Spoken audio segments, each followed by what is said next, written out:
সম্মানিত ভিউয়ার্স, 2024-25 শিক্ষাবর্ষে একাদশ শ্রেণীর ভর্তি নীতিমালা 2024 প্রকাশিত হয়েছে। উপযুক্ত বিষয় ও সূত্রের প্রেক্ষিতে সংশ্লিষ্ট সকলে জানানো যাচ্ছে যে মাধ্যমিক উচ্চ মাধ্যমিক শিক্ষা বোর্ড, বাংলাদেশের মাদ্রাসা শিক্ষা বোর্ড, আওতাভুক্ত উচ্চ মাধ্যমিক বিদ্যালয়, কলেজ, সমমানের শিক্ষা প্রতিষ্ঠানসমূহ 2024-25 শিক্ষাবর্ষে একাদশ শ্রেণী শিক্ষার্থী ভর্তির লক্ষ্যে শিক্ষা মন্ত্রণালয় সূত্রিত 1 নং জারিকৃত একাদশ শ্রেণীতে ভর্তির নীতিমালা অনুসরণ করতে হবে। বিস্তারিত বিবরণ আপনাদের বলছি। এখানে অনেক কিছু দেওয়া আছে, এগুলো আপনারা নীতিমালাগুলো করে নেবেন। শিক্ষা বোর্ডের নোটিশ আছে। তারপর আমি তারিখগুলো জানিয়ে দিচ্ছি যে কত তারিখে আপনাদের ভর্তি শুরু হবে এবং কত তারিখে অনলাইনে আবেদন করতে পারবেন এবং অনলাইনে কত টাকা ফি দিয়ে আবেদন করতে হবে, সর্বোচ্চ কয়টি কলেজে, 5টি কলেজে একই সাথে আবেদন করতে পারবেন 150 টাকা ফি, সরকারি ফি দিয়ে।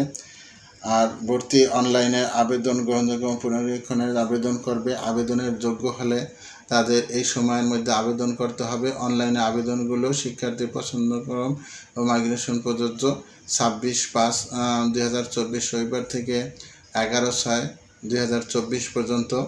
আবেদন যাচাই বাছাই ও আপত্তি নিষ্পত্তি 12/6/2024 থেকে 13/6/2024 বৃহস্পতিবার। শুধুমাত্র পুনরীক্ষণ ফলাফল পরিবর্তিত শিক্ষার্থীদের আবেদন গ্রহণ 12/6/2024 থেকে 13/6/2024 বৃহস্পতিবার পর্যন্ত।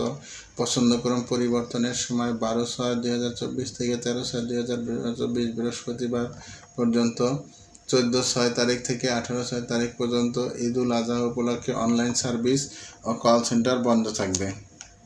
প্রথম পর্যায়ে নির্বাচিত শিক্ষার্থীদের ফল প্রকাশ 23/6/2024 তারিখ। শিক্ষার্থী নিশ্চয়ন না করলে প্রথম পর্যায়ে নির্বাচন আবেদন বাতিল হবে এবং পুনরায় ফিস আবেদন করতে হবে।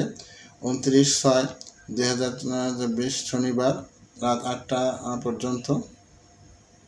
দ্বিতীয় পর্যায়ে আবেদন গ্রহণ 30/6/2024 থেকে 2/7/2024 মঙ্গলবার পর্যন্ত। পছন্দক্রম প্রথম মাইগ্রেশন ফল প্রকাশ 4/7/2024। দ্বিতীয় পর্যায়ে আবেদনের ফর্ম প্রকাশ, তৃতীয় পর্যায়ে আবেদনের ফল প্রকাশ। এভাবে আপনাদের করে এবং ভর্তি হচ্ছে 15/7/2024 থেকে 25/7/2024 পর্যন্ত এবং ক্লাস শুরু 30 জুলাই 2024 মঙ্গলবার। এই ছিল একাদশ শ্রেণী ভর্তি বিষয় বিজ্ঞপ্তি। পরবর্তীতে অনলাইনের আবেদন এবং অন্যান্য বিষয় আপনাদের সাথে শেয়ার করব, তাই আপনাদের চ্যানেলটির সাথে থাকুন। ধন্যবাদ সবাইকে।